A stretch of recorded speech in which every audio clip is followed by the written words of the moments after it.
ইল্লাল্লাহু মুহাম্মাদুর রাসূলুল্লাহ। জোরে সুরে বলি সাল্লাল্লাহু আলাইহি ওয়াসাল্লাম। আহাল্লাল্লাহুল বাইআ ওয়া হাররামার রিবা। ব্যবসাকে হালাল করলেন কে? সুদকে হারাম করছেন কে? একজন মানুষ যদি ব্যবসা করে হালাল তরিকায়, মাপে কম দেয় না, মিথ্যা কথা বলে না, 10 টাকা দিয়ে কিনছি 10 টাকাই বলে, 11 টাকা দিয়ে কিনছি কয় না। যদি তুমি কিনার দাম কাস্টমারকে শোনাইতেই হয়, তাহলে তুমি যে দাম দিয়ে কিনছো এই দামই কোয়া লাগবে। আর যদি তুমি বলো আমি কত দিয়ে কিনছি কইমু না, তবে 15 টাকা বেচলে আমার লাভ, 100% আপনার ব্যবসা হালাল, কোনো অসুবিধা নাই, কোনো সমস্যা হয় নাই। কিন্তু যদি তোমাকে কিনা দাম বলতেই হয় রে যুবক, তবে যে দামে কিনছো এই দামই কোয়া লাগবে, অর্থাৎ সত্য কথা কোয়া লাগবে। বিন্দু পরিমাণ মিথ্যার আশ্রয় যদি তুমি নেও, তাহলে হালাল ব্যবসাটা তোমার জন্য হারাম হয়ে যাবে।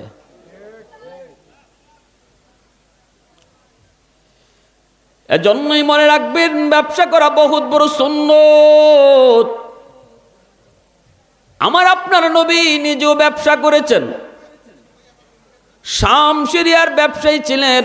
আমার আপনার নবী রহমতের নবী, মায়ার নবী ছিলেন বহুত বড় ব্যবসায়ী। আম্মাজান খাদিজাতুল কুবরা রাদিয়াল্লাহু তাআলা আনহা মক্কার সবচেয়ে ধনী একজন নারী ছিলেন। আরব জুড়ে যার ব্যবসা ছিল, বাণিজ্য ছিল, অনেকগুলি ফ্যাক্টরির মালিক ছিলেন, অনেকগুলি ম্যানেজার তার ছিল। আমার নবী সরওয়ারে দু জাহানের বাদশাকে তিনি তার সকল ম্যানেজারদের ভিতরে চিফ ম্যানেজার বানাইছেন। আল্লাহু আকবার। নবী ছিলেন বিশ্বস্ত, আল আমিন। আল আমিন বিশ্বস্ত জানার পরেই রসুলকে তিনি চাকরিতে অ্যাড করলেন। আম্মাজানের গোটা ব্যবসার দায়িত্ব ছিল নবীর হাতে। আল্লাহু আকবার, জোরে কও। এ যুবক, তুমি যদি ব্যবসায়ী হো, শাম সিরিয়ার ব্যবসায়ী তোমার নবী, সেই নবীকে ফলো করো। 60 ভাগ রিজিক আল্লাহ রেখে দিয়েছেন ব্যবসার ভিতরে, 40 ভাগ রিজিক আল্লাহ রাখছেন আর সব জায়গায়, বাকি 60 ভাগ রিজিক আল্লাহ পাক ব্যবসার ভিতরে রেখে দিয়েছেন। দূরে বলি আল্লাহু আকবার।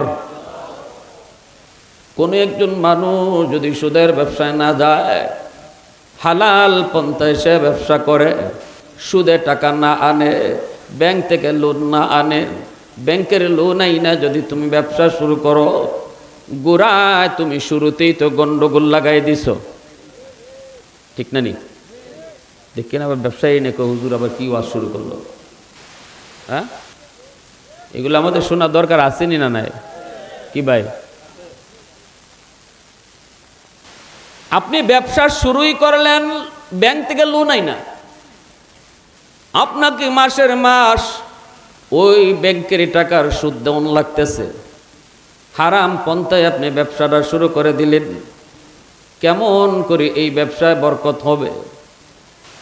অল্প রুজি করো রে যুবক, হালাল পন্থায় তুমি ব্যবসা শুরু করো। রুজি যদি ইনকাম যদি কম হয়, বরকত বাড়ায়া দিবেন কে? আওয়াজ দেয়া কও না কে? আল্লাহ পাক রব্বুল আলামিন পারে কি পারে না? অল্প রুজির ভিতর আল্লাহ বরকত বাড়ায়া দিতে পারে কি পারে না? পিছনে যদি তোমার মার দোয়া থাকে, পিছনে যদি তোমার বাবার দোয়া থাকে, পিছনে যদি মুরব্বিদের দোয়া থাকে, পিছনে যদি আলেম ওলামার দোয়া থাকে, তাহলে অবশ্যই কম ব্যবসা, অল্প পুঁজির ব্যবসার ভিতরে বরকত বাড়াবেন কে?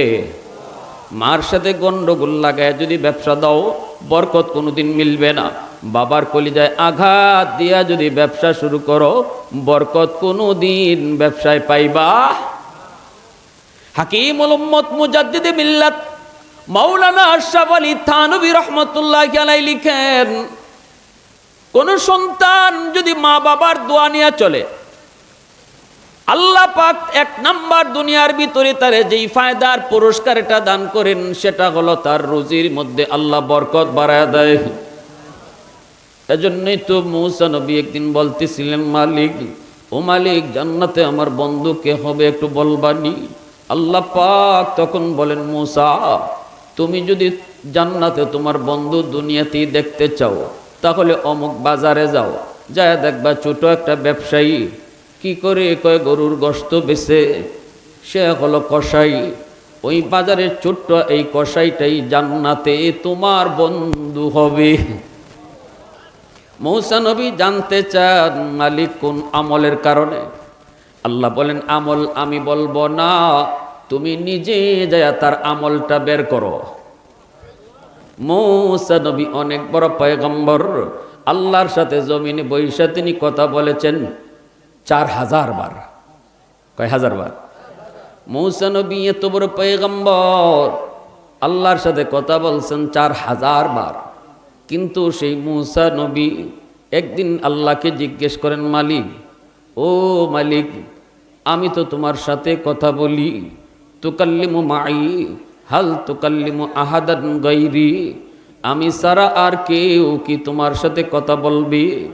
আল্লাহ পাক তখন বলেন, মূসা তুমি তো আমার সাথে কথা বলো, মাঝখানে কিন্তু পর্দা আছে রে। কিন্তু অদূর ভবিষ্যতে একদল উম্মত জমিনে আসবে, যেই উম্মত আমার সাথে কথা বলবে, মাঝখানে কোনো পর্দা থাকবে না। মূসা নবী জানতে চায়, মালিক জানতে বড় মন চায় এরা কোন উম্মত? আল্লাহ বলেন, উম্মতে মুহাম্মদ, আমার বন্ধু মুহাম্মদ রাসূলুল্লাহর উম্মত।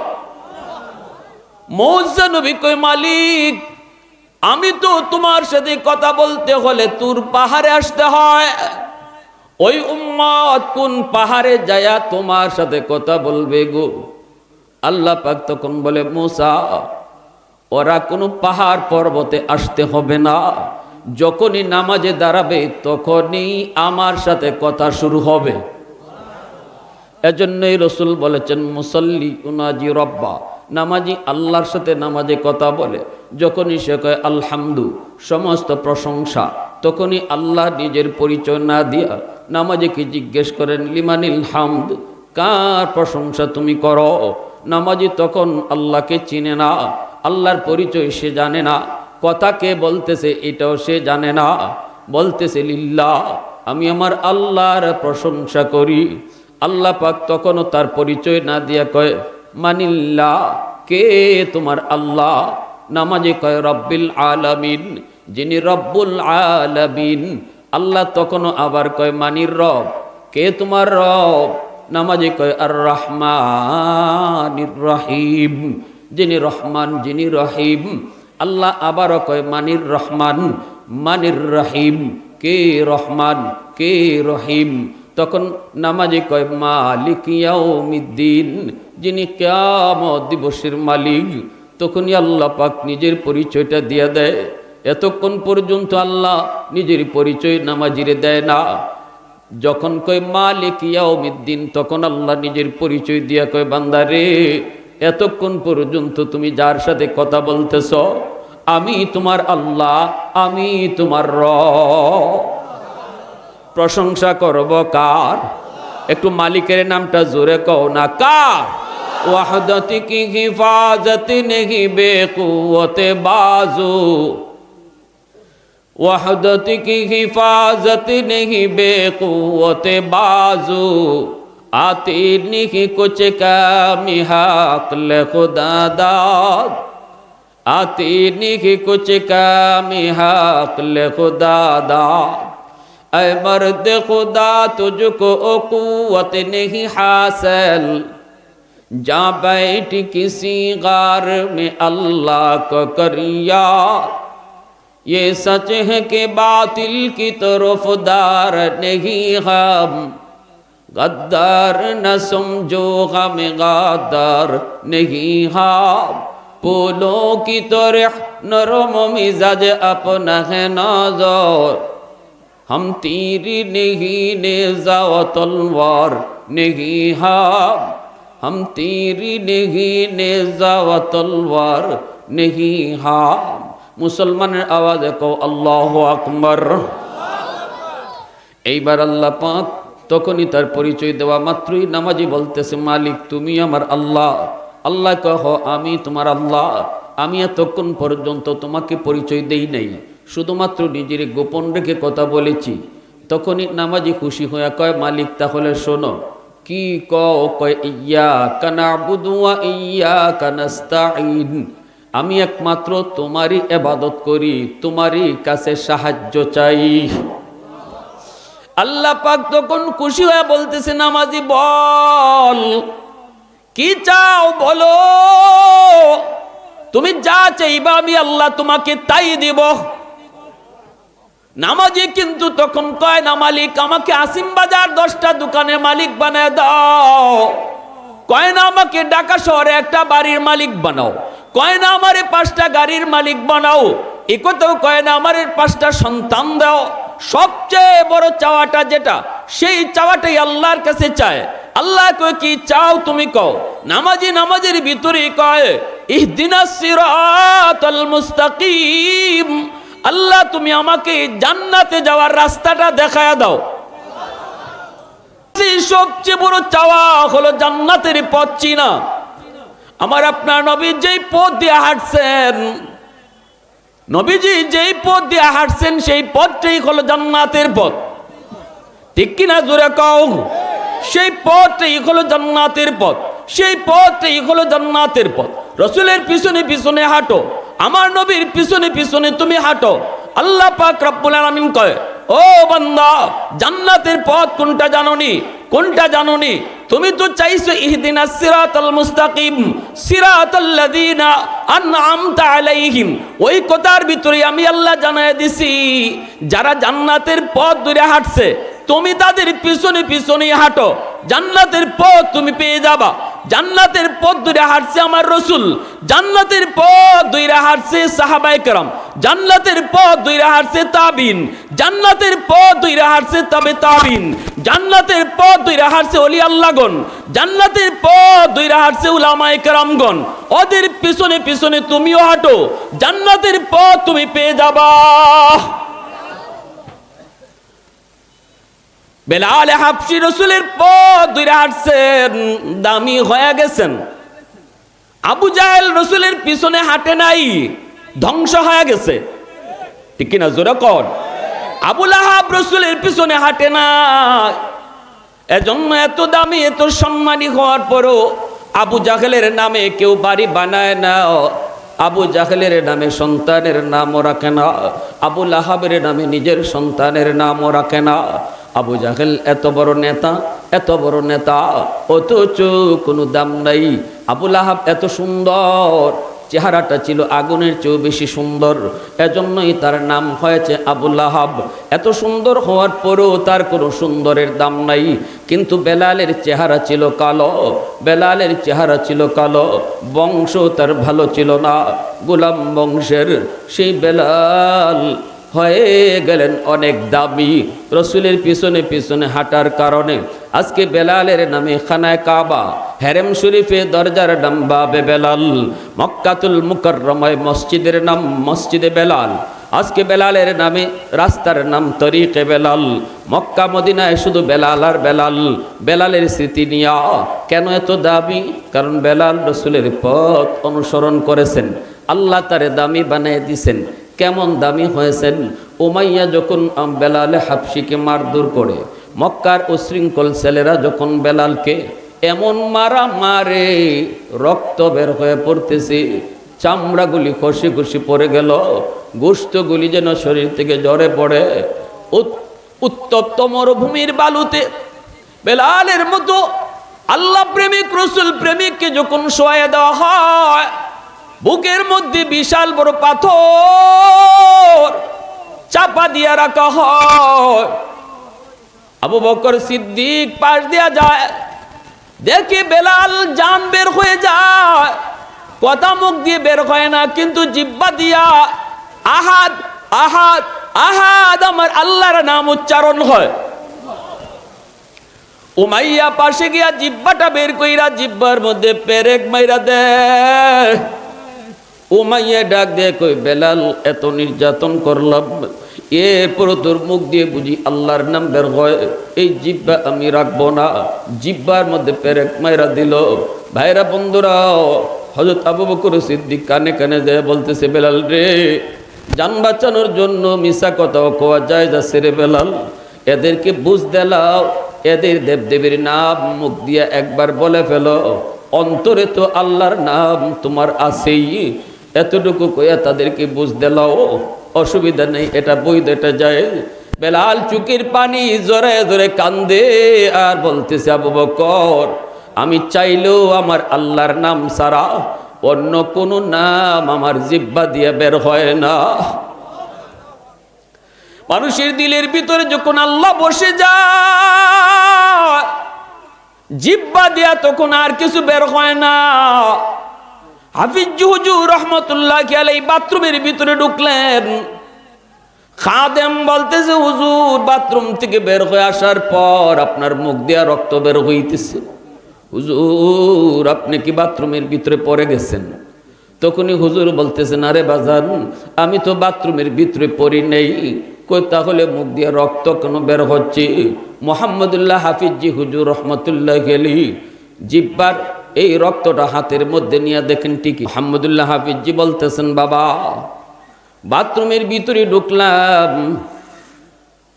কিন্তু আমি দেখি আমার জিহ্বা আল্লাহ আল্লাহ জিকির করে। আমি আমার জিহ্বারে বলতেছি, জিহ্বা থাম, এটা বাথরুম, বাথরুমে আল্লাহ আল্লাহ নাম নেওয়া যায় না।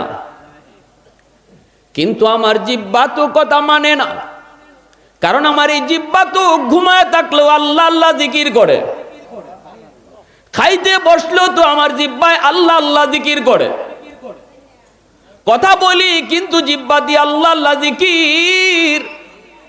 আমি জিহ্বারে যতই বলতেছি থাম থাম, আল্লাহ আল্লাহ বাথরুমে করা যায় না, কিন্তু আমার জিহ্বা তো আবার কথা শোনে না। তখন আমি রাগ করে গুসা করে জিহ্বাকে দাঁত দিয়া কামড় দিছি, এমন ভাবে কামড় দিছি দাঁত দিয়া জিহ্বা কেটে ফেলছি, ওই কাটা রক্তটা মুখ দিয়ে বের হইতেছি। আমার ভাইয়েরা বন্ধুরা একটু মনোযোগ আমার দিকে দেন।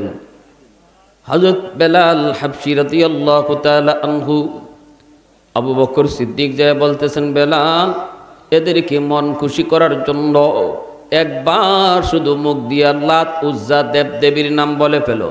বেলাল বলতেছে, ভাই আবু বকর এটা অসম্ভব, তোমার কথা আমি শুনছি, তোমার কথা বুঝছি, কিন্তু আমি যদি চাইও দেবদেবীর নাম আমি বলবো, কিন্তু আমার জিহ্বা রাজি হয় না। আওয়াজ দেও না মে সুবহানাল্লাহ।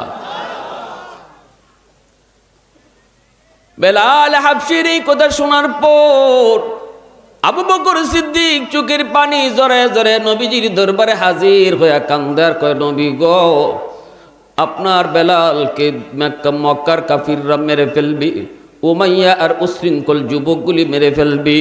আমি দেখে এসেছি গো নবী, বেলালের জানটা যায় যায় অবস্থা, শরীরের মধ্যে কোনো চামড়া নাই, চামড়াটা খসে খসে তুলে ফেলছে, জিহ্বার মধ্যে উমাইয়া পেরেক মেরা দিছে। কেন এই জিহ্বা দিয়ে সে আল্লাহ আল্লাহ ডাকে? ওগো নবীজি, আপনি যদি আমাকে অনুমতি দেন, আমি বেলালকে উমাইয়ার কাছ থেকে কিনে আনব। রসুল তখন চোখের পানি মুছেন আর বলেন, রে আবু বকর, জানো না আমার বেলালের কি পরিমাণ দাম আল্লাহর দরবারে? ও আবু বকর, যেই পয়সা দিয়া তুমি বেলালকে কিনবা, ওই পয়সার মধ্যে আমি রসুলেরও কিছু পয়সা নিও, কারণ আমি জানি হাসরের মাঠে আল্লাহ পাক আওয়াজ উঠাবে, আমার বেলালকে কে কিনছো দুনিয়াতে? তখন তুমি আবু বকর যেমন ভাবে হাত উঠাইবা, আমি রসুলও হাত উঠাইতে চাই। আবু বকর সিদ্দিক টাকা নিয়ে পয়সা নিয়ে চলে আসলেন। উমাইয়া বল, বেলালকে বিক্রি করবি কিনা? উমাইয়া কয়, হ্যাঁ আমি বেলালকে বিক্রি করে ফেলবো, এই বেলালকে দিয়ে আমার কোনো কাম হয় না, এই বেলালকে দিয়ে আমার কোনো কাম হয় না, কোনো কথাই শোনে না। জান যাবে তবু আল্লাহ নাম ছাড়বে না। অতএব এর রাইকেও কোনো লাভ নাই, ওকে আমি বিক্রি করে ফেলব। আবু বকর সিদ্দিক বলতেছেন দাম কত বলো? উমাইয়া কয় দেয়া দেও 10 দিনার। উমাইয়া কয় 10 দিনার দিয়ে দাও। আবু বকর সিদ্দিক বলেন নেও 10 দিনার। সাথে সাথে বের করে 10 দিনার দিয়া দিলেন। উমাইয়া কয় আবু বকর মনে করেছিলাম তুমি বড় বুদ্ধিমান, তুমি বড় বুদ্ধিমান, বড় চালাক, কিন্তু এখন তো দেখলাম তোমার বুদ্ধি নেই, তুমি তো মস্ত বড় ঠক খাইছো। আমি তো চাইছি মাত্র 10 দিনার, তুমি যদি আমাকে 1 দিনারও কইতা তবু আমি বেলালকে বিক্রি করে দিতাম, কারণ একে দিয়ে আমার কোনো কাম হচ্ছে না। আবু বকর সিদ্দিক বলেন উমাইয়া আমি ঠকি নাই, তুই ঠকছো। সুবহানাল্লাহ, জোরে কও। এ উমাইয়া রতনে রতন চিনে, মানিকে মানিক চিনে, বেলালকে চিনছেন আমার রাসূল, এজন্যই তো আমার সাথে রাসূলের পয়সা এসেছে। আজ যদি তুমি বেলালের দাম 100 দিনারও চাইতা, যত চাইতা আমি তত দিয়ে কিনে নিতাম। তুমি বেলালের দাম জানো না, চিনো না, এজন্য 10 দিনার চাইছো। আমি বেলালের দাম চিনি, আমার রাসূলও জানেন। যদি তুমি আজকে যা চাইতা তা দিয়ে কিন্তু বেলালকে কিনে নিতাম। অতএব আমি ঠকি নাই রে উমাইয়া, ঠকছো তো তুমি, ঠকছো তুমি। এই বইলা বেলালে হাফসিকে কিনে আনলেন। এইবার আল্লাহ পাক রব্বুল আলামিন তখন কয় বন্ধু বেলাল তো এখন তোমার কাছে। কয় মালিক তুমি কও। আল্লাহ পাক রব্বুল আলামিন কয় বেলালকে একটা চাকরি দেই। কি চাকরি? আল্লাহ কয় বেলাল হলো আজকে থেকে তোমার পার্সোনাল সেক্রেটারি। তোমার দরজার সামনে বেলাল লাঠি নিয়ে দাঁড়ানো থাকবে, যেখানে তুমি সেখানে বেলাল। আল্লাহু আকবার। আল্লাহ বলতেছে বন্ধু যেখানে তুমি সেখানে বেলাল। তোমার সাথে কেউ যদি দেখা করতে চায় বেলালের পারমিশন আগে নিতে হবে। এমনকি আবু বকর সিদ্দিক, হযরত ওমর ফারুক রাদিয়াল্লাহু তাআলা আনহুমার মতো সাহাবীরাও রাসূলের সাথে যখনই সাক্ষাৎ করতে চাইতেন আগে বেলালের পারমিশন নেওয়া লাগতো। চেহারার সুরত ভালো না রে যুবক, বংশ তার ভালো ছিল না, কিন্তু আল্লাহর কাছে তো দামি নবীজির পিছনে পিছনে হাঁটার কারণে। ঠিক কিনা জোরে কও?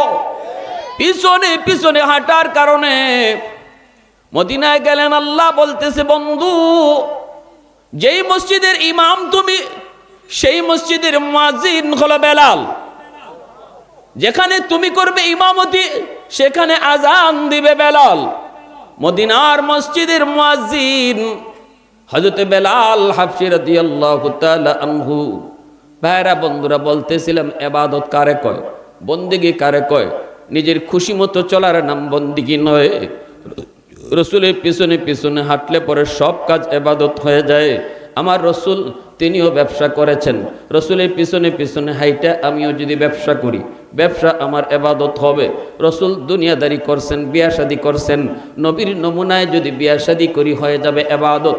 রাসূল সমাজ চালাইছেন, আমিও যদি সমাজের দায়িত্ব পাই চেয়ারম্যান হই, মেম্বার হই, নবীর নমুনায় যদি আমি চেয়ারম্যানই করি চেয়ারম্যানিটাও ইবাদত হয়ে যাবে। ঠিক কিনা? ঠিক কিনা?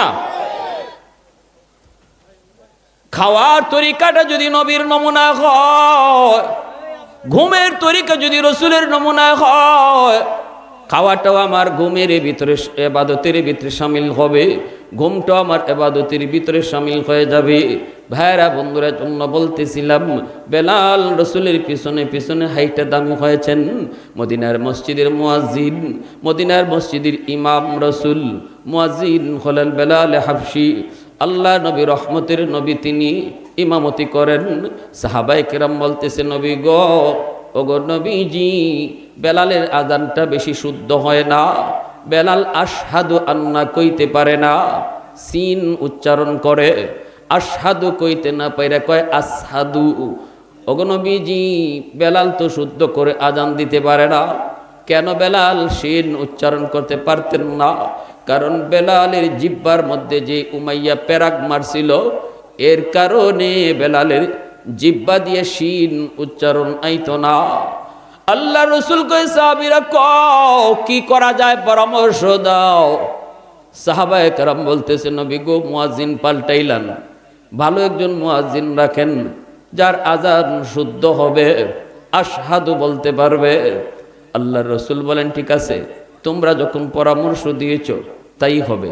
রসুল এশার নামাজের পর বেলালকে ডাক দিয়া বলতেছেন, বেলাল ফজরে আজান আর দেওয়া লাগবে না, তোমার জিহ্বার মধ্যে সমস্যা, শিন বলতে পারো না, সিন কও।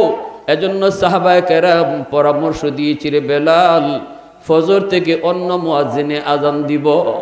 এই কথাটা বেলাল যেই মাত্র শুনছেন যেন আসমানটা ভেঙ্গে বেলালের মাথায় পড়ল। এশার নামাজ পড়ার পর সবাই যার যার মতো করে বাড়ি চলে যায়, কিন্তু যান না একজন, তিনি হলেন বেলাল।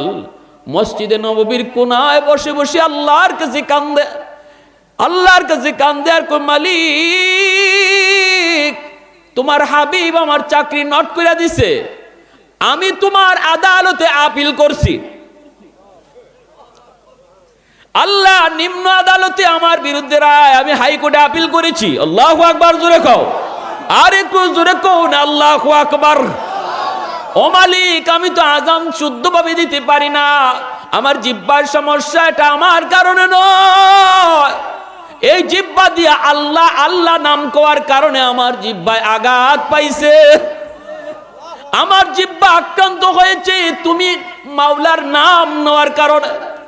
আল্লাহ তোমার আদালতে আপিল করেছি, আল্লাহ আমি শিন বলতে পারি না, সিন কই।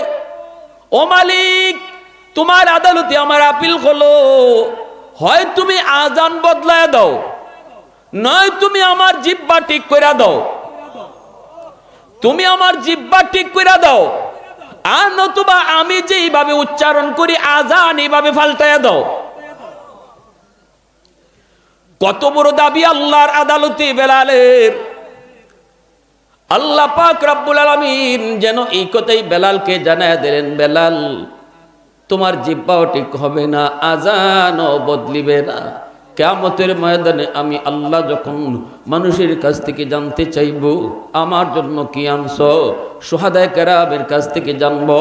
অনেক শহীদরা কইব আল্লাহ তোমার রাস্তায় জান দিয়েছি। আল্লাহ বলবেন প্রমাণ কি?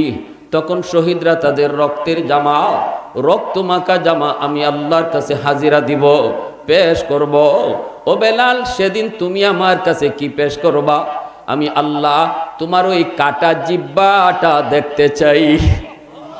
আওয়াজ দিয়া কও না রে ভাই সুবহানাল্লাহ, মুসলমানের আওয়াজে কও না সুবহানাল্লাহ। আজানও বদলিবে না, জিহ্বাও ঠিক হবে না। ফজরে আজান দিল অন্য মুয়াজ্জিন, মায়ার নবী দয়ার নবী সাহাবায়ে কেরাম ফজরের নামাজ পড়ার জন্য হাজির, কিন্তু সকাল তো হয় না, রাত পোহায় না। সুবহানাল্লাহ, রাত তো পোহায় না, অন্ধকার রয়ে গেল, অন্ধকার তো আর যায় না। সাহাবায়ে কেরাম অবাক, ভয় পেয়ে গেলেন, নবীজিও ভয় পেয়ে গেলেন। মালিককে ডাক দিয়ে বলতেছেন, মালিক কও না কি হয়েছে? আল্লাহ কিয়ামতের ময়দান কি কায়েম হয়ে যাবে নাকি? কেন রাত পোহায় না গো মালিক? কেন সূর্য উঠে না? আল্লাহ পাক জিব্রাইলকে পাঠাইলেন, জিব্রাইল তাড়াতাড়ি আমার বন্ধুরে কও, বন্ধু ভয় পেয়ে গেছি। জিব্রাইল আমিন এসে কয়, নবী গো সূর্য কেমনে উঠবে গো নবী? আজকে মদিনার মসজিদে ফজরের আজান হইছে নি। রসুল বলে, ভাই জিব্রাইল আজ তো অনেক সুন্দর আজান হইছে, শুদ্ধ আজান হইছে। জিব্রাইল বলতেছে, নবী গো এত কিছু বুঝি না, তবে অন্য দিনের আজান আমরা আসমানের ফেরেশতারা শুনতাম, আল্লাহ পাক আরশে আজিম থেকে আজান শুনতো। আজ মদিনার মসজিদে আজান আমরাও শুনি না, আল্লাহও শুনে না। বেলালের আজান দুনিয়ার জমিনে সামনের দিকে যাইতো 33 মাইল, ডান দিকে যাইতো 33 মাইল, বাম দিকে যাইতো 33 মাইল, পিছনে আওয়াজ যাইতো 33 মাইল, আর উপরে 7 আসমান পাড়ি দিয়ে আল্লাহর আরশে আজিমে গিয়ে আজান লাগতো। ওগো নবীজি, জানি না শুদ্ধ আজান কি তাও বুঝি না, তবে আজকে মদিনার মসজিদের আজান আল্লাহ শুনে নাই, আকাশের ফেরেশতারও শুনে নাই। সাথে সাথে নবীজি বেলালকে দিয়ে আজান দেওয়াইলেন। দুনিয়ার নিজাম আবার চালু হইল। ওই বেলাল এত দামি হইছেন কেমনে রে যুবক? চেহারা দিয়া কয় না, বংশ দিয়া কয় তাও না, টাকা দিয়া কয় তাও না, ক্ষমতা দিয়া তাও না। সম্মানের মাপকাঠি ক্ষমতা নয়, সম্মানের মাপকাঠি টাকা পয়সা নয়, সম্মানের মাপকাঠি সুন্দর চেহারা নয়, সম্মানের মাপকাঠি হলো তার দিল কত সুন্দর। চেহারা যদি কালো হয়, অন্তর যদি আলোকিত হয়, বেলালের মতো আল্লাহ তারে দামি বানায় দেয়। আল্লাহু আকবার জোরে কও। ইন্না আকরামাকুম ইনদাল্লাহি আতকাকুম। এজন্য আল্লাহ পাক বলছে তাকওয়ার দ্বারা মানুষ দামি হয়। বেলাল দামি হইছে তাকওয়ার দ্বারা, বেলাল দামি হইছে দিলের ভিতরে রসুলের প্রেম, আল্লাহর প্রেম রাখার দ্বারা। বেলাল দামি হইছে রসুলের পিছনে পিছনে চলার দ্বারা, রসুলের পিছনে পিছনে চলার দ্বারা। একজন ব্যবসায়ী যদি ব্যবসার ক্ষেত্রে এই নিয়ম ফলো করে, না আমি হারাম ব্যবসায় যাব না, সুদে টাকা আনবো না, যা আছে তা দিয়ে আমি হালাল পথে ব্যবসা করব। ফজর থেকে জোহর পর্যন্ত আল্লাহর গোলাম ব্যবসা করলো, পুরা টাইমটা আল্লাহ পাক নফল নামাজের ভিতরে আল্লাহ ঢুকায় দেয়। ফেরেশতাদেরকে আল্লাহ ডাক দেয়া কয়, ফেরেশতারা শুন, আমার বান্দারে আমি আল্লাহ পেট দিয়েছি, তার খাওয়ানোর চাহিদা রয়েছে। তোমরা ফেরেশতাদের পেট নাই, খাওয়ানোর চাহিদা নাই, তোমাদের জন্য দোকানদারি করতে হয় না। যদি আমার বান্দারে আমি আল্লাহ পেট না দিতাম, খাওয়ানোর চাহিদা না দিতাম, বউ বাচ্চা মা বাবা তারে না দিতাম, তাহলে দেখো ফজরের নামাজটাও মসজিদে পড়েছে, জোহরের নামাজটাও মসজিদে পড়ছে। যদি তার খাওয়ানোর চাহিদা না থাকতো, ব্যবসাও লাগতো না। তোমরা ফেরেশতারা যেইভাবে 24 ঘন্টা আমার জিকির করো, আমার বান্দাও 24 ঘন্টা আমার জিকির করতো। অতএব আমার বান্দার দোকানদারির পুরা টাইমটারে তোমরা নফল নামাজ পড়লে পরে যেই পরিমাণ সব হইতো, ওই পরিমাণ সব আমল নামায় ঢুকায় দাও। হাওরে আমার বান্দা কাম করতে গেল, জমির আইলে নামাজে দাঁড়ায় গেল। ও ফেরেশতা তাকা দেখ, যদি আমি আল্লাহ তারে জমি জমা করার চাহিদা না দিতাম, তোমরা ফেরেশতারা যেইভাবে চলো এইভাবেই যদি তারে আমি চালাইতাম, দেখো না কেমনে জমির আইলে আমার বান্দা নামাজে দাঁড়ায় গেল। আমার বান্দারে যদি জমির কাম না থাকতো, তাহলে মনে হয় তোমরা ফেরেশতারা যেইভাবে 24 ঘন্টা আমার ইবাদত করো, আমার বান্দাও 24 ঘন্টা ইবাদত করত। এত দামি হয়ে গেলেন বেলাল। রমজান মাস, সেহরির টাইম, ফজরে আজান দিয়া দিবেন, সেহরির টাইম শেষ, আজান দিয়া দিবেন। ওই অবস্থায় বেলাল মনে মনে ভাবতেছে, আমি যাই দেখি আমার রসুল সেহরি খায়া শেষ করলেন নি। বেলাল আসলেন, আইসা দেখেন নবী এখনো সেহরি খাইতেছেন, নবীজি এখনো সেহরি খাইতেছেন। বেলালে হাবশী রাদিয়াল্লাহু তাআলা আনহু তিনি দরজার সামন থেকে ডাক দেয়া বলতেছেন, নবী গো সেহরির টাইম শেষ, আর খানা খাইয়েন না। নবীজি তখন মুস্কি হেসে দিয়া বলতেছেন, ঠিক আছে বেলাল যাও, দেখতেছি। বেলাল চলে গেলেন। একটু পরে তিনি আবার ফজরে আজান দিয়ে দিবেন। মনে মনে ভাবতেছেন আজানটা একটু পরে দেই, যে দেখি আমার রসুল খানা খায়া শেষ করছেন নি। দ্বিতীয়বার বেলাল আইসা দেখেন নবীজি এখনো সেহরি খাইতেছেন। বেলাল চিন্তায় পড়ে গেলেন, ঘটনা কি? আমি প্রথমে রসুলকে বলে গেলাম, ইয়া রাসূলুল্লাহ সেহরির টাইম শেষ। নবীজি কইলেন ঠিক আছে যাও। দ্বিতীয়বার গেলাম, তখনও যায় দেখি নবীজি এখনো খানা খান, আর রসুলের পাশে একজন অপরিচিত মানুষ বসা। বেলাল বলতেছে, ইয়া রাসূলুল্লাহ, ওগো নবীজি দয়া করে আর খাইয়েন না, সেহরির টাইম শেষ। আল্লাহ নবী তখনও মুস্কি হেসে দিয়া বলেন, বেলাল ঠিক আছে যাও। বেলাল আবারও চলে আসলেন।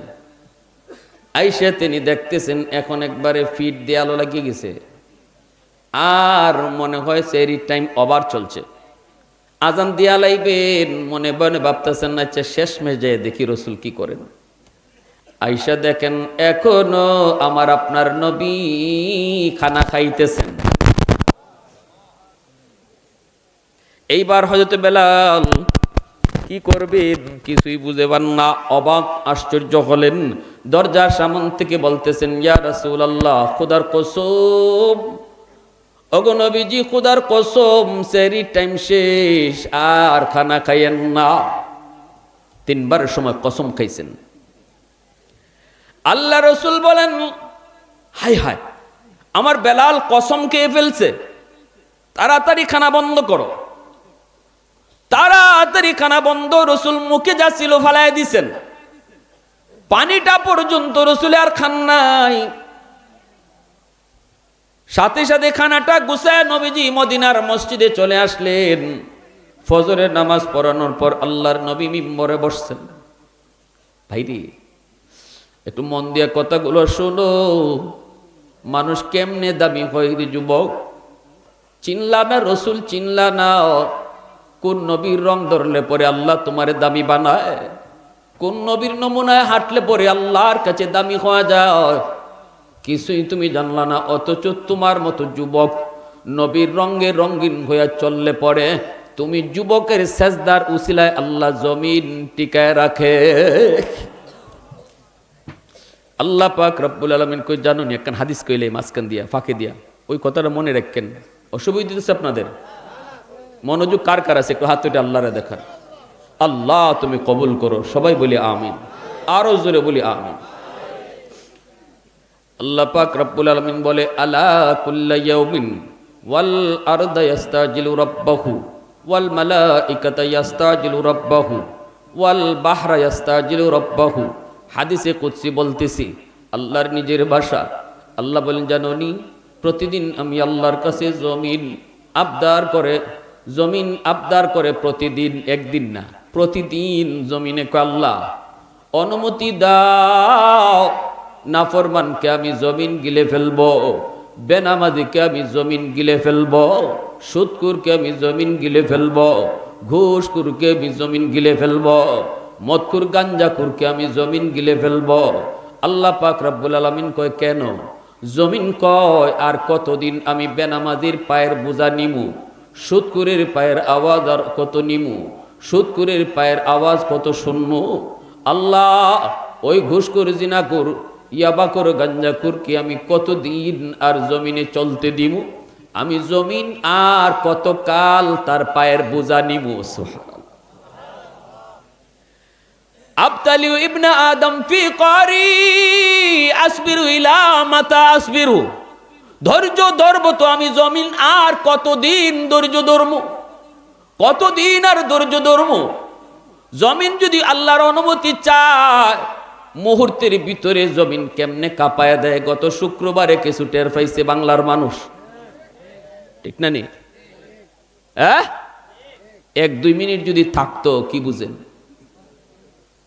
5.9 ছিল স্কেল।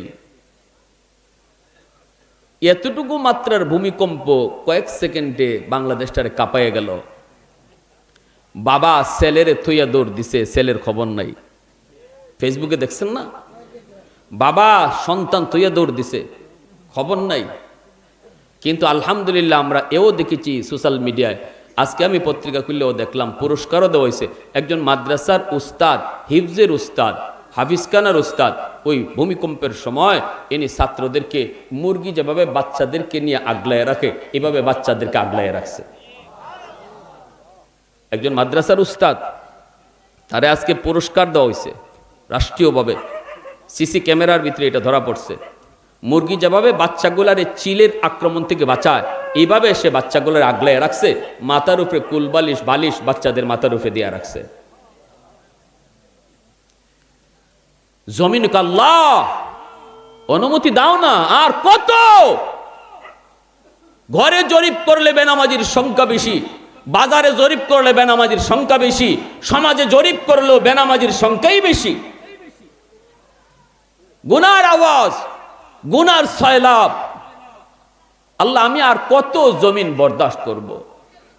কারুনকে জমিন গিলছে, শুধু এতটুকু অনুমতি পাইছিল। আল্লাহ বলছিল মুসা, কারুনে আজকে যে কাজ করছে, কারুনে আজকে যে কাম করছে, কারুনে মুসা নবী এইরকম বয়ান করবেন উম্মতের সামনে।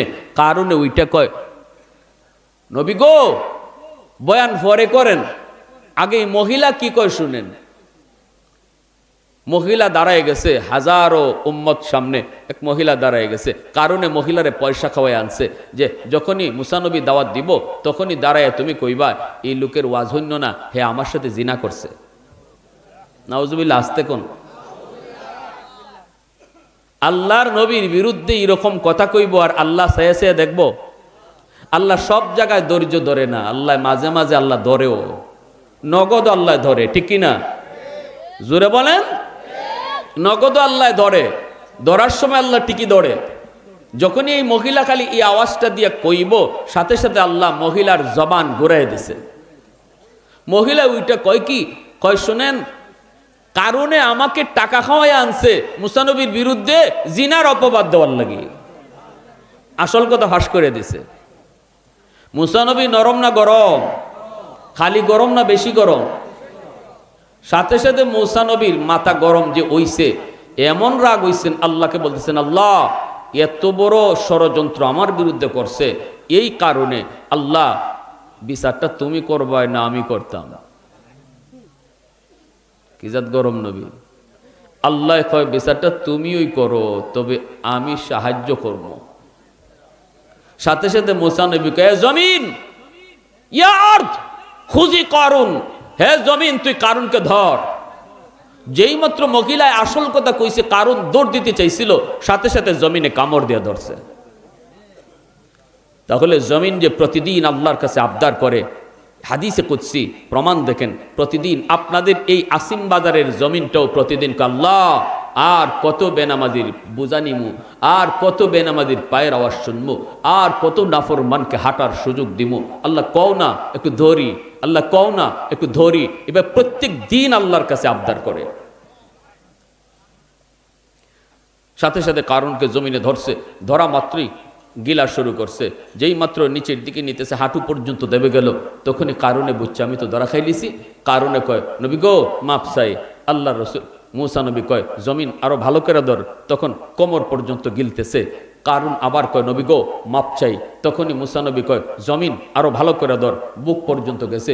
কারণে কয় ভাই মাপ চাই। মুসা নবীর আফন স্বাস্থ্য ভাই আসিল, কারণ তাওরাত কিতাবের হাফেজ আসিল, এত বড় আসিল সে, কিন্তু লোভ করছিল, ওই লোভে ফইরা সে এত বড় নাফরমান হইছে। মুসা নবী কইছিলেন আল্লাহ তাওরাত কিতাবরে কি করবো? আল্লাহকে বাইন্ডিং করো, 1000 খণ্ডের তাওরাত কিতাব বাইন্ডিং করো। আল্লাহ কি দিয়ে বাইন্ডিং করবো? আল্লাহকে স্বর্ণ দিয়ে বাইন্ডিং করো। মুসা নবীকে আল্লাহ এত স্বর্ণ পাইমু কই? আল্লাহ বলে দিতাছি জান্নাতি পাথর, কিমিয়া, যেটাকে পরশ পাথর বলে, আরবিতে বলে কিমিয়া। ওই পরশ পাথর আল্লাহ জান্নাত থেকে মুসা নবীরে দিছে, আর কইছে এই পাথরটা তুমি যেখানে লাগাইবা এখানেই স্বর্ণ হয়ে যাবে। পাহাড়ে লাগাইবা পাহাড় স্বর্ণ হয়ে যাবে। অতএব স্বর্ণের কোনো অভাব নাই। তাওরাত কিতাব বাইন্ডিং করো, স্বর্ণের বাইন্ডিং মুসা নবী পাইছেন। এবার আল্লাহরে বলতেছেন আল্লাহ স্বর্ণ তো পাইলাম, কিন্তু স্বর্ণকার পাইমু কই? বাইন্ডিং করতে তো স্বর্ণকারের প্রয়োজন, স্বর্ণকার পাবো কোথায়? আল্লাহ বলতেছে দেখো না, কারণ তো স্বর্ণকার, সে তো স্বর্ণের কাজ জানে। মুসা নবী এটা আনছেন স্বাস্থ্য ভাই, তাওরাতের হাফিজ, বালা আসিল, সব দিক দিয়ে ভালো আসিল। মুসা নবীকে কারণ কাম একটা আইছে তোমার, বলে কি? কই বাইন্ডিং করা লাগবে। কিসের? কই তাওরাত কিতাবের 1000 খণ্ড। কই কি দিয়া? স্বর্ণ দিয়া। কারণে কই অত স্বর্ণ পাইবেন কই ভাইয়া? মুসা নবীকে স্বর্ণ পাওয়া লাগবে না, স্বর্ণ বানানি লাগবে। কই কিভাবে? কই এই যে পাথর আল্লাহ জান্নাত থেকে দিছে, পরশ পাথর। নাম শুনছি আমরা অনেকেই, কিন্তু জীবনে কেউ পরশ পাথর দেখছেননি? নাম তো ওগুলি শুনছি, পরশ পাথর। পরশ পাথর মানে ছোঁয়া লাগলেই, এই পাথরের ছোঁয়া লাগলেই স্বর্ণ। তখন মুসা আলাইহিস সালাম বলতেছে নাও তুমি এটা দিয়া কাম করো। কারণ এইটা ফাইয়া লোভ করছে, মনে মনে কয় ফাইসি পাথর, বাইন্ডিং করার পরে আর এই পাথর দিতাম না। বাইন্ডিং এর কাম শেষ, মুসা নবী চাইতেছেন পাথর কই, পাথর দাও। কারণ কয় ভাইয়া কেমনে যে কই, ভাই কেমনে যে কই, আপনি বিশ্বাস করেন কিনা তাও জানি না, পাথরটা তো হারাই গেছে। পাথর হারাই গেছে না লুকাইছে? জোরে কোন? হারাইছে না লুকাইছে? লুকাইছে। মুসা নবীকে আল্লাহ এই হারামি তো কয় হারাই লিছে। আল্লাহ কয় পাথর যে হের কাছে আছে এটা আমি আল্লাহও জানি, হেও জানে, তুমিও জানো। এরা চাপ দেও কো পাথর দিত, কারণ তো পাথর দেয় না। কো ভাইয়া হারাই লিছি। মুসা নবীকে আল্লাহ এখন এর মাইর ছাড়া আর কোনো কাম নাই, এত পাথর দেয় না। আল্লাহ বলতেছে মারণ লাগবে না, দেখি কি করে, দেখি কি করে। এই কারণে পাথর দিয়া পাহাড়ের পাহাড় স্বর্ণ বানাইয়া এই স্বর্ণের ব্যবসা সারা বিশ্বের সাথে কইরা অল্প দিনে কারুন কোটি কোটি টাকার মালিক হইছে ওই পরশ পাথর দিয়া। মুসা নবীকে কিরে কারণ এত স্বর্ণ করতে গাইলো, এত এত অল্প দিনে ধনী কেমনে হইলে? এখনো সময় আছে, পাথরটা দিয়ালা। কই ভাই পাথর তো হারাই লিছি, এখনো স্বীকার করেন। কই পাথর তো হারাই লিছি। তখনই মুসা আলাইহিস সালাম আল্লাহ অত পাথর দেয় না। আল্লাহ বলতেছে দিত না, বুঝছি, যাও স্বর্ণ সম্পদ যা কামাইছে তো কামাইছে, এখন এরে যায় কও জাকাত দিত। স্বর্ণে কি দিত? সম্পদের জাকাত দিত। মুসা নবীকে জাকাত চাইছেন, এমন কিপটার কিপটা, এত টাকা যে হইছে এরপরে কিপটামি গেছে না। তাফসীরি কিতাবে আছে কারণ এত কিপটা ছিল, ও হাতে যদি পানি নিত আঙ্গুলের ফাঁক দিয়া পানিও পড়তো না। এ মসজিদে 2 টাকা আর 5 টাকা দিতে দূরের কথা। এজন্যই সম্পদ ওইলেই ধনী না, মন যার ধনী সে ধনী। ঠিক কিনা জোর? এখন বহু পয়সাওয়ালার টাকা মসজিদ মাদ্রাসায় লাগে না, কিন্তু বহু গরিবের টাকা মসজিদ মাদ্রাসায় যায়। ঠিক কিনা ভাই? আল গিনা গিনান নাফস। সম্পদের ধনীকে ধনী বলে না, মনের ধনীকে ধনী বলে। ওই কারণের কাছে কিনতেন জাকাত কেন চাইলেন? এজন্য কারণের ষড়যন্ত্র করছে। কই রে মুসা তো আমার সাথে যেভাবে আমার ফিসে লাগছে, সম্পদ তো আমার লই যাইব জাকাতের কথা কইয়া। বুঝছি, তাইলে ওনার একটা বেশেবাদ ফালাই, বিপদ ফালাই উম্মতের সামনে মহিলার টাকা দিয়ে সাজাইছিল। আল্লাহ পাক ষড়যন্ত্র আল্লাহ ধ্বংস করে দিছে। এরপরে দেখা যায় জমিন যখন খাওয়া শুরু করছে, বুক পর্যন্ত নেগা, তখন কারণে কয় বুঝছি, তুমি আমারে মাটির নিচে দাবাইয়া আমার সম্পদের মালিক হইতায়। মুসা নবী কয় মালিক? হারামি কয় কি আমি নাকি তার সম্পদের লোভ করেছি? আল্লাহ তার সম্পদ সহ তারে নিচে দাবায়া দাও। সম্পদ সহ কারণ মাটির নিচে দাবতে লাগলো, দেবেই গেল, আজও দাবতেছে। কিয়ামতের আগ পর্যন্ত কারণ তার সম্পদ লইয়া শুধু মাটির নিচের দিকেই যাইতেছে। আল্লাহ পাক বলছিলেন মুসা একটা কথা কই। মুসা নে কই মালিক তুমি কথা কই, বাবার অনুমতি কিসের? আল্লাহ বলতেছে মুসা এতবার কারণ তোমার কাছে মাপ চাইলো, তুমি তারে মাপ দিলাই না। কতবার তোমার কাছে মাপ চাইলো, মাপ দিলা না। কিন্তু মুসা রে শোনো, আমি আল্লাহর কাছে যদি একবার মাপ চাইতো, আমি আল্লাহ একবারেই তারে মাফ করে দিতাম। তখনই মুসা নবী সিজদায় পড়ে কান্দের কো মালিক, এজন্যই তো তুমি খোদা আর আমি বান্দা, এজন্যই তো তুমি রহমান, তুমি রহিম, এজন্যই তো তুমি মালিক। আলহামদুলিমান কদ্দারা খাইরান ওয়া খাবালা, আলহামদুলিমান কদ্দারা খাইরান ওয়া খাবালা, ওয়া শুকরু লিমান সাওয়ারা হুসনান ওয়া জামালা, ফরদুন সামাদুন আন সিফাতিন খালকি বারিউন, রব্বুন আযালিয়ুন খালাকাল খালকা কামালা, লা জিদ্দা ওয়ালা নিদ্দা ওয়ালা হাদ্দা লিমাওলা, লা জিদ্দা ওয়ালা নিদ্দা ওয়ালা হাদ্দা লিমাওলা, আল আনা কামা কানা ওয়ালাম ইয়ালকা যাওয়ালা, আল আনা কামা কানা ওয়ালাম ইয়ালকা যাওয়ালা। মুসলমানের আওয়াজে কও আল্লাহু আকবার। এজন্যই আল্লাহ পাক হাদিসে কুদসিতে বলতেছে, ও দুনিয়ার মানুষেরা শোনো, তোমাদের আসিম বাজারের এই মাটিটাও আমার কাছে আবদার করে আল্লাহ অনুমতি দিবাইনি, সব বলি না ফরমানকে আমি গিলে ফেলবো। এমনি ভাবে আল্লাহ কয় শুধু জমিন নয়, সাগর মহাসাগরও আবদার করে।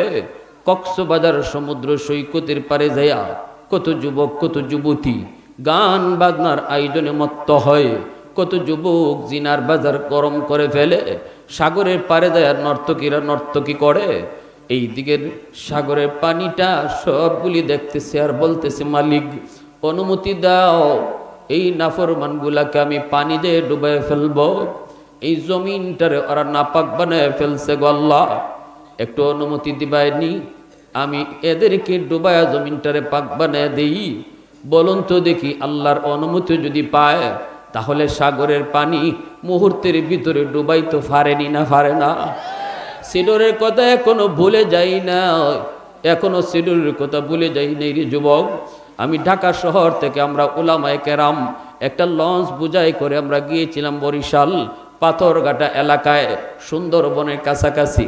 ওখানে যাই আমরা ত্রাণ বিতরণ করেছি। আমি যখন টাকাগুলি দিতেছি, লাইন ধরে ধরে যারা নিতেছে একজন একজন করে আয়, আর মেম্বার সাহেব আমারে কয়, হুজুর এই যে লোকটা এখন আপনার সামনে আইছে, এদের বিটা বাড়িটার কোনো অস্তিত্ব নাই, সংসারে ছিল ওরা 5 জন, একজন আছে 4 জনের কোনো খবরই নেই। এইভাবে একজন একজন ফ্যামিলি আইতেছে আর টাকাগুলি দিতেছি। এই অবস্থায় 7 বছরে একটা মেয়েকে, সুমি নামের একটা মেয়েকে ওরা নিয়ে আসছে। হুজুর এই সুমি মেয়েটার মা বাবা ভাই বোন এরা 7 জন সংসারে ছিল। 7 জনের ভিতরে যারা সাঁতার জানতো, যারা বড়, এদের কারো কোনো অস্তিত্ব নাই, লাশটা পর্যন্ত পাওয়া যায় না। কিন্তু এই 7 বছরের সাঁতার জানে না বাচ্চাটারে আল্লাহ তার কুদরতে বাঁচায়া রাখছে। পানি চলে যাওয়ার পর আমরা যখন হাঁটতেছিলাম, লাশের সন্ধান করতেছিলাম, তখনই আমরা আওয়াজ পাইলাম একটা ছোট বাচ্চার কান্নার আওয়াজ। কোন দিক থেকে কান্নাটা আসতেছে কেউ বুঝে না, ডানে তাকায় না, পিছনে তাকাই না, বামে তাকাই না, কেউ বুঝে না কোত্থেকে কান্না। হঠাৎ করে একজনে কয়, এ ভাই ডানে বামে তাকায়ও না, উপরের দিকে তোমরা তাকাও রে, দেখো না তাল গাছের উপরে, তাল গাছের পাতার ঝুপড়ির ভিতর থেকে একটা ছোট বাচ্চার কান্নার আওয়াজ আসতেছে। তাল গাছ বেয়ে বেয়ে উপরে ওইটা দেখে ওই মেয়েটা ঝুপড়ির মধ্যে আল্লাহ তার কুদরতে তারে বাঁচায় রাখছে। আমি সেই বঙ্গোপসাগরের পানিকে হাত দিয়া ধরছি আর চোখের পানি জোড়ায় জোড়ায় কাঁদছি। পানিটারে যখন পানিটারে হাতে নিয়ে শুধু চোখের পানি ফালায়া কাঁদছি আর কইছি, মালিক এই পানির তো কোনো ক্ষমতা নাই, আজকে এই পানিটা আমি হাতে নিয়েছি, পানিটা একদম নীরব নিস্তব্ধ, কোনো কিছুই যেন জানে না, কিছুই যেন বুঝে না। যেই পানিটা গত 2 দিন আগে এই এলাকা, গোটা এলাকা তছনছ করে গেল, অসংখ্য অগণিত মানুষের লাশ এখনো পর্যন্ত পাওয়া যায় না। এই পানিটা আজকে শান্ত, যেন কিছুই জানে না, কিছুই বুঝে না। মূলত মালিক সব কিছু তোমার ইশারা। প্রশংসা করব কার? একটু জোরে কও না কার? কক্সবাজার সমুদ্র সৈকতের পারে গিয়া যত গুনার আয়োজন হয়, সাগরের পানিটাও আওয়াজ দিয়া কয়, মালিক অনুমতি দিবানি, সবগুলি নাফরমানকে আমি গেলে ফেলবো। আল্লাহ পাক তখন কয়, এর জমিন, এ জমিন আমি আল্লাহ দেখতেছি, এই জমিনের ভিতরে কত গুনাহ হয়, কত অত্যাচার হয়, কত জুলুম হয়, কত নাফরমানি হয়, আমি আল্লাহ দেখতেছি। এই জমিনের ভিতরে আমার নবীর, নায়েবে রাসূল, উলামায়ে কেরামের সাথে কি আচরণ হয়, সবই আমি আল্লাহ দেখতেছি। এরপরও আমি কেন নগদ ধরি না জানুনি? কারণ এই মানুষকে আমি আল্লাহ বড় আদর করে বানাইছি।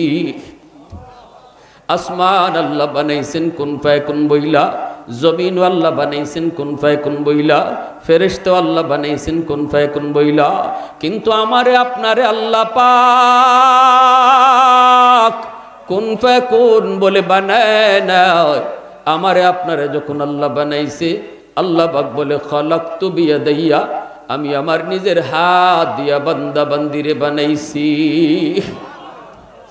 কারণ এই চেহারার মধ্যে এত দামি কপাল, ওই কপাল আমি আল্লাহ বানাইছি শুধু আমার সেজদার জন্য।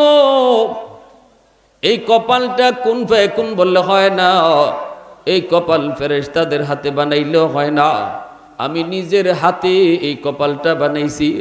আল্লাহ পাক রব্বুল আলামিন কইরে জমিন শুন, এই জমিনের ভিতরে যতদিন পর্যন্ত যুবক যৌবনে আমি আল্লাহর গোলামি করব, যৌবনে আমার কদমে সেজদা দিব, যৌবনে যখন সে মসজিদে সময় কাটাইব, যৌবনে যখন সে গান বাজনার আয়োজন করবে না, যৌবনে যখন বাপ মার সাথে বিয়াদবি করবে না, যৌবনকালটা যখন সে আমার গোলামের ভিতরে আমারে ডরায় ডরায় চলব, ওই যুবকের সেজদার দিকে যখন আমি আল্লাহ তাকাই, তখন এই জমিনের প্রতি আমার মায়া লেগে যায়। এত নাফরমান, এত নাফরমান, এত বেনামাজি, এত সুদকুর, এত ঘুষখোর, এত জিনা করে, এত মদকুর টাকার পরও আমি জমিন ধ্বংস করি না। কারণ হলো এই জমিনের ভিতরে এখনো কিছু যুবক যৌবনের পাগলামি করে না।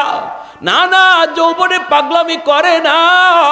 বন্ধুরা তারে জিনায় নিতে চায়, না না জিনায় যায় না। বন্ধুরা তারে গান বাজনায় নিতে চায়, গান বাজনায় যুবক যায় না। বন্ধুরা তারে চুরি ডাকাতিতে নিতে চায়, চুরি ডাকাতিতে যায় না। দিলের ভিতরে দুনিয়ার নাপাক প্রেম নেয় না, দিলের ভিতরে আমি আল্লাহর প্রেম জমায় নেয়। যৌবনে তারে মুরব্বীদের সম্মান করতে পাওয়া যায়, উলামায়ে কেরামের সাথে সম্পর্ক দেখা যায়।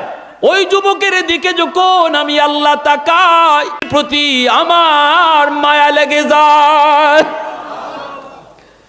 এজন্য হাজার বৃদ্ধ মানুষের সেজদা যদি এক পাল্লায় রেখে দেওয়া হয়, আর একজন যুবকের সেজদা যদি এক পাল্লায় রাখা হয়, ওই যুবকের সেজদার পাল্লা ভারী হয়ে যায়। যত আল্লাহর ওলি হয়েছেন জমিনে, প্রত্যেকে অলির দফতরের নাম লেখাইছেন যৌবনকালে। সুবহানাল্লাহ। যৌবন কালটা হলো আল্লাহর ওলি হওয়ার বয়স। এ যুবক, তোমার নামাজের কত দাম তুমি নিজে জানো না, কিন্তু আমার আল্লাহ বলেন তোর নামাজের বহু দাম। তোর নামাজের উসিলায় আমি জমিন টিকায় রাখি। জোরে কও না সুবহানাল্লাহ, আর একটু জোরে কও না সুবহানাল্লাহ। ভাইরা বন্ধুরা, জন্য বলতেছিলাম, ওই যে বেলাল হাবশী রাদিয়াল্লাহু তাআলা আনহু মদিনার মসজিদে ইমাম, নবীজি ফজরের নামাজ পড়ায়া মিম্বরে বৈশা রসুল বলতেছেন, সাহাবীরা তোমরা একটু সামনে আগাও। রসুল সামনে গিয়ে বলতেছেন, সাহাবীরা রে, আজকে আমার বেলালের দাম আল্লাহর কাছে কি পরিমাণ একটু তোমরা শোনো। বেলাল তখনও একজন টাটকা যুবক, যৌবনের একজন টাটকা যুবক। এত দামি হইছেন বেলাল কেমনে? কয় টাকা দিয়া, পয়সা দিয়া, চেয়ারম্যানি মেম্বারি দিয়া নয়। বেলাল দামি হইছেন দিলের ভিতরে আল্লাহর প্রেম, রসুলের প্রেম দিয়া। ঠিক না? দিলটা তার আলোকিত, দিলটা তার অন্ধকার নয়। এজন্যই আল্লাহর রসুল বলেন, ইন্নাল্লাহা লা ইয়ানজুরু ইলা সুওয়ারিকুম ওয়া আমওয়ালিকুম ওয়ালাকিন ইয়ানজুরু ইলা কুলুবিকুম ওয়া আমালিকুম। আল্লাহ পাক মানুষের চেহারাও দেখে না, আল্লাহ মানুষের ধন দৌলত দেখে না। আল্লাহ দেখে তার দিল, তার অন্তর, আর দেখে তার আমল। অন্তরটা তার কেমন, অন্তরটা তার পরিষ্কার কিনা, মানুষের বিরুদ্ধে হিংসা রাখে কিনা, নাকি তার অন্তরটা পরিষ্কার। বাঙালি জাতির একটা বৈশিষ্ট্য আছে, অন্তরে হিংসা। নিজে যেটা পারে না এটা আরেকজনও করতে দেয় না। ঠিক না নি? কুকুরের একটা বৈশিষ্ট্য আছে। কি? কুকুরের অনেকগুলা গুণ, এর ভিতরে কুকুরের একটা খারাপ গুণ আছে। এটা হইল, কুকুর তার জাতি ভাই আরেকটা কুকুররে কোনো সময় তার সাথে ডাকে না। মরা গরু যদি পায়, এই মরা গরু কুত্তায় একলা খাইয়া শেষ করতে পারতো না, এটা ভালো করে জানে। এরপর আরেকটা কুত্তা আসুক, আরেকটা কুত্তা আউক, এটা চায় না। আয় যদি দৌড়ে দেয়, ঠিক না? এজন্য কুকুর প্রাণীদের ভিতরে সবচেয়ে নিকৃষ্ট কুকুর। আদ-দুনিয়া জিফা ওয়া তালিবুহা কিলাব। রাসূল হাদিসের দ্বারা বোঝাই গেছেন, প্রাণীদের ভিতরে সবচেয়ে নিকৃষ্ট হলো কুকুর, তার এই বদ অভ্যাসের কারণে। মানুষের ভিতরেও যদি এই খাসলত যার আছে, যে হে আরেকজনের, নিজে একলা খাইতো, আরেকজনের লইয়া খাইতো, সমাজ লইয়া চলতো, সমাজরে লইয়া বাঁচতো, এই চিন্তা নাই। শুধু নিজে বাঁচার চিন্তা, নিজে খাওয়ার চিন্তা। আরেকজনে খাওয়াটারে বালাচুকে নেয় না, পছন্দ করে না, সইতে পারে না। এই বৈশিষ্ট্যটা কুকুরের বৈশিষ্ট্য। এটা যার ভিতরে থাকবো, হাসরের ময়দানে কুকুরের সুরতে আল্লাহ তারা উঠাইব। যার ভিতরে যে পশুর গুণ আছে হাসরের মাঠে আল্লাহ তারে ওই পশুর নমুনায় উঠাইব। ভালো করে মনে রাখবেন, বেহায়া বেশরম যার বৈশিষ্ট্য, হায়া শরম নাই, এর সুরত হইব হাসরের মধ্যে শুয়োরের মতো। শুয়োর বেহায়া বেজাত বেশরম, মানুষের ভিতরে যার এরম যার হায়া নাই শরম নাই সুরত এরকম। এজন্য আল্লাহ রসুল সাল্লাল্লাহু আলাইহি ওয়াসাল্লাম বলতেছেন, সাহাবীরা শুনো, আমার বেলালের কি দাম। বেলালের চেহারা দামি হইছে না, বেলাল তার বংশে দামি হইছে না, বেলাল তার পয়সা দামি হইছে না, বেলাল দামি হইছে কোন জিনিসের দ্বারা, আর কি যার দাম হইছে শোনো। রসুল বলেন, বেলাল প্রথমবার তুমি যায় যখন আমারে কইছো নবী গো সেহরির টাইম শেষ, তুমি কি জানো বেলাল আমার পাশে যে মানুষটা বসা ছিল তারে তুমি চিনো কিনা একটু কও। বেলাল বলতেছেন, না গো নবী আমি ওনাকে চিনি না। রসুল বলেন, ইনি হলেন জিব্রাইলে আমিন। আমি যখন সেহরি খাই, আমার সেহরি খাওয়ার সময় জিব্রাইল আমার পাশে বসা। সুবহানাল্লাহ। তুমি যখন প্রথমবার যায় কইছো নবী গো সেহরি টাইম শেষ, তখনই জিব্রাইল আমাকে কয়, নবী গো বেলালের কথা শুনলেন না, আল্লাহ কইছে আরো কিছু টাইম আছে আপনি খাইন। সুবহানাল্লাহ জোরে কইনা। দ্বিতীয়বার যখন বেলাল তুমি যে কইছো নবী গো সেহরির টাইম শেষ, তখনও জিব্রাইল আমারে কয়, নবী গো আরো কিছু টাইম আছে খান।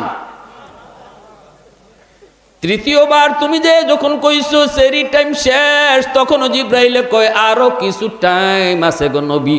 কিন্তু তুমি যখনই কইছো খোদার কসম, তখনই জিব্রাইল কয়, নবী গো আর চলতো না, কারণ আমার আল্লাহ আমাকে জানাইছে জিব্রাইল আমার বন্ধুরে কও আরো কিছু টাইম ছিল খাইবার, কিন্তু আমার বেলাল যেহেতু কসম খায় ফেলছে সেহরি টাইম শেষ, অতএব বেলালের কসমের ইজ্জত রক্ষার জন্য আমি আল্লাহ টাইমটারে অফ কইরা দিছি। মুসলমানের আওয়াজে কও আল্লাহু আকবার, আর জোরে আল্লাহু আকবার। वहदत की हिफाजत नहीं बेकुव्वत बाजू, वहदत की हिफाजत नहीं बेकुव्वत बाजू, आती नहीं कुछ काम हक ले खुदा दा, आती नहीं कुछ काम हक ले खुदा दा। ऐ मर्द खुदा तुझको कुव्वत नहीं हासिल, जा बैठ किसी गार में अल्लाह का कर याद, जा बैठ किसी गार में अल्लाह का कर याद। মুসলমানের আওয়াজে কই আল্লাহু আকবার। এজন্যই আমি বলতেছিলাম আল্লাহ পাক বলেন, ওয়ামা খালাকতুল জিন্না ওয়াল ইনসা ইল্লা লিয়াবুদুন। ও মানুষ, ও জিন, মানুষের জিনকে আমি আল্লাহ শুধু এবাদতের জন্য বানাইছি। এবাদত কারে কয়? কয় নবীর নমুনায় চলারে এবাদত কয়। আল্লাহর আদেশ মানা, নিষেধ থেকে বিরত থাকা। আমার রসুল আল্লাহর আদেশ কেমনে মানছেন, রসুল নিষেধ থেকে কেমনে বাঁচছেন, এটা যদি আমাদের জানতে হয় মানতে হয়, তাহলে নবী তো এখন নাই, কিন্তু নবীর ওয়ারিস উলামায়ে কেরাম আছে। উলামায়ে কেরামকে দেখা পরামর্শ নিয়ে চলতে হবে। ব্যবসা করব তো আলেমের পরামর্শ নাও, আলেমদের নমুনায় চলো, আলেমদের পরামর্শ নিয়ে চলো, ব্যবসা তোমার বন্দিগি হয়ে যাবে। এজন্যই তো আল্লাহর রসুল বলেছে, আলাইকুম বিমুজালাসাতিল উলামা ওয়া ইস্তিমাই কালামিল হুকামা ফাইন্নাল্লাহ তাআলা ইউহয়িল কলবাল মাইয়িতা বিনুরিল হিকমা কামা ইউহয়িল আরদাল মাইতাতা বিওয়াবিলিল মাতর। শেষ জামানায় রসুল বলেছেন, উম্মত ঈমান নিয়ে যদি বাঁচতে চাও নিজে নিজে চইল না, উম্মতের উলামায়ে কেরামের সাথে চলো, উলামায়ে কেরামের সাথে চলো। ব্যবসার সুন্নত তরিকা শিখো, দোকানদারি সুন্নত তরিকা শিখো, বিয়া শাদির সুন্নত তরিকা শিখো, এমনিভাবে খাওয়ার সুন্নত তরিকা শিখো, ঘুমের সুন্নত তরিকা শিখো। তখন খাওয়াটাও তোমার এবাদত হয়ে যাবে, ঘুমটাও তোমার এবাদত হয়ে যাবে, দুনিয়াদারিটাও তোমার এবাদত হয়ে যাবে। নামাজ কেন পড়বো? কয় আল্লাহকে চেনার জন্য। লিয়াবুদুন আই লিয়ারিফুন। নামাজ কেন পড়বো? আলিম উলামাকে মান্য কেন চলবো? হালাল হারাম মান্য কেন চলবো? আল্লাহ বলে যদি এগুলা মানো তাহলে আমারে চিনবায়, আনিলে আমি আল্লাহরে চিন্তায় না। নামাজ যে পড়ে আল্লাহ বলে সে আমারে চিনে, হালাল পথ যে চলে, হালাল পথে যে চলে আল্লাহ বলে এ আমারে চিনে, যে হারাম পথে চলে আল্লাহ বলে এ আমারে চিনেই না। ঠিক না? ঠিক কি না? চিনলে আল্লাহরে, চিনলে আল্লাহর বিধান মানা সোজা হয়। 10 বছর বাপ আসিল বিদেশ, ছেলেরে দেখছে না, ছেলেও বাপরে দেখছে না। মোবাইলের যুগ না, অনেক আগের যুগ। এয়ারপোর্টে গেছে ছেলে বাপরে আগে আনতো সাসারে লইয়া, কিন্তু বাপ কেডা এটা ছেলে চিনে না। এয়ারপোর্ট থেকে বাপ বাইরেছে ঠিকই, ছেলেও বাপরে চেনে না, বাপও ছেলেরে চেনে না। এদিকে এই অবস্থায় চাচা গেছে একটু দূরে চা খাইতো, চাচাই তো বাপরে চেনে, চাচা গেছে চা খাইতো। বাপ এয়ারপোর্ট থেকে বের হইয়া বড় একটা ব্রিফকেস লইয়া ছেলেরই আইসা বলতেছে, বাবা এটা একটু আমার মাথায় উঠাই দাও তো, বাবা অনেক বড় একটা বোঝা একটু উঠাই দাও তো। ছেলে বাপরে চিনে না তো, কয় আমি তো আপনার বোঝা তুললে দিবার লাগে আইছি না, আমি আমার আব্বার অপেক্ষায় আছি। তো বেটা নীরব হয়ে গেছে, বাবা তুললে না দিলে তো আর কিছু করার নাই। তো বেটা এখানে খাড়াই দিছে, ফুলাও খাড়া দিছে, ফুলা তো খালি ওই ভিতরের দিকে চায় আব্বা কখন বের হবে। একটু পরে তার চাচা দৌড়ে আইসে, তুমি এখানে দাঁড়ায় রইছো? কই কেন? কই তোমার সামনে দাঁড়াইল কেডা? কই কেডা? কই এই নিত্যই তোমার আব্বা। যেই মাত্র ছেলেরে কইছে ইনি তো তোমার আব্বা, এতক্ষণ বুঝা বেটা রিকোয়েস্ট করে তুলে না, এখন টান দিয়া বেটার মাথার দেয় না, নিজের মাথা তুলে লিছে। ঠিক না? পরিচয় পাওয়ার পরে বুঝা মাথায় তোলা সহজ হয়। তুমি যদি আল্লাহকে চিনো তো নামাজ পড়া তোমার জন্য সহজ লাগবে। তুমি যদি আল্লাহকে জানো তাহলে রোজা রাখা সহজ হবে। আল্লাহকে যদি চিনোই না, রোজা তোমার জন্য কঠিন হবে। এজন্য আল্লাহ বলে, বান্দা তোরে কোন উদ্দেশ্যে বানাইছি এটা আগে বুঝ। যদি বুঝোস তাহলে আমাকে তুই চিনবে, আর আমারে চিনলে আমার আদেশ মানাও তোর জন্য সহজ হবে, আর আমারে না চিনলে বুঝা তোলা তোর লাগে কঠিন হবে। ঠিক কিনা যেরকম? তাহলে আল্লাহর বিধিবিধান আমরা মানতাম, পুরা গোটা দুনিয়াদারিটারে ইবাদত বানাইয়া আল্লাহর সামনে ওলি হইয়া দাঁড়াইতাম। কারা কারা একটু হাত উঠে আল্লাহরে দেখা। আল্লাহ তুমি কবুল করো। সবাই বলে আমিন, আরো জোরে বলে আমিন। ওয়া আখির দাওয়ানা আনিল হামদুলিল্লাহি রাব্বিল আলামিন। আল্লাহুম্মা সাল্লি আলা, মুনাজাত করবে। এই পড়ছেন কেন? মুনাজাত ইবাদতের মগজ, মুনাজাত করে যাবেন। সাল্লি আলা মুহাম্মদ ওয়া আলা আলি মুহাম্মদ কামা সাল্লাইতা আলা ইব্রাহিম ওয়া আলা আলি ইব্রাহিম ইন্নাকা হামিদুম মাজিদ। আল্লাহুম্মা বারিক আলা মুহাম্মদ ওয়া আলা আলি মুহাম্মদ কামা বারাকতা আলা ইব্রাহিম ওয়া আলা আলি ইব্রাহিম ইন্নাকা হামিদুম মাজিদ। আস্তাগফিরুল্লাহ ইন্নাল্লাহা গফুরুর রহিম। সভাপতি সাহেব 1 মিনিট মনে কথা বলবেন। সভাপতি সাহেব নাই?